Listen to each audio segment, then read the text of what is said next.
कोकणस्थ व्यापारी पेठ गिरगावमध्ये पहिल्या वर्षी भरलेले आहे। गणपती सण आलेला आहे, रक्षाबंधन आलेलं आहे। लोकांना चांगल्या वस्तू कमी किमतीमध्ये कुठे मिळतील हे शोधण्यासाठी गर्दी होत आहे।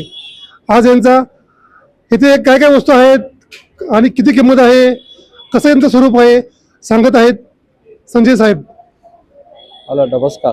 मी कोकणस्थ व्यापारी पेठचा आयोजक संजय पाटील। हो जरा हे माझं ह्या ठिकाणचं 11वं एक्झिबिशन आहे आणि आता हे एक्झिबिशन माझं 1 वर्ष पूर्ण होत आहे।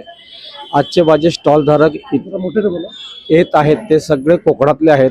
रत्नागिरी, सिंधुदुर्ग, कोकण आणि सावंतवाडी ह्या ठिकाणी हे सगळे उद्योजक येतात आणि त्यांची कला असते की त्यांचे जे वस्तू जे स्वतः हँडमेड बनवतात ते सगळ्या इथे व्यापारी पेठमध्ये घेऊन येतात, जेणेकरून त्यांना एक प्लॅटफॉर्म मिळावं, त्यांना धंदा मिळावं, त्यांना त्याच्यामध्ये काय 4 पैसे मिळण्यासाठी मार्केट होणं इथे येतात।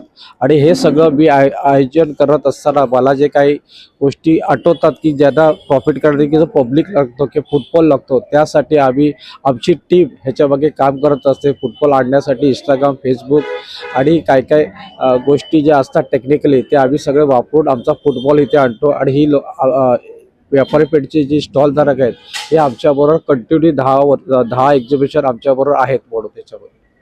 आत्ताचं माझं हे गिरगाव एक्झिबिशन आहे। गिरगाव ब्राह्मण सभातलं गिरगावकरांनी सुरुवात केली आजच्या एक्झिबिशनसाठी। ह्या ठिकाणी जर यायचं असेल तर चन्नी रोड स्टेशनला उतरायला लागतो आणि जर मेट्रोने यायचं असेल तर मेट्रो स्टेशन आहे, त्या मेट्रो स्टेशनला उतरून 20 मिनिटांच्या अंतरावरती ब्राह्मण सभा हे जे हॉल आहे हे फेमस हॉल आहे, फार जुनं 100 वर्षापासून हे हॉल आहे। वेळ आपले ते सकाळी 10 ते रात्री 9 वाजेपर्यंत आहे। तुमचा फोन नंबर द्या। माझा फोन नंबर आहे 9594647878। तर या नंबरवरती त्यांनी सांगितलेल्या पत्त्यावरती आपण इकडे या, आपल्याला जे वस्तू पाहिजे त्या घ्या।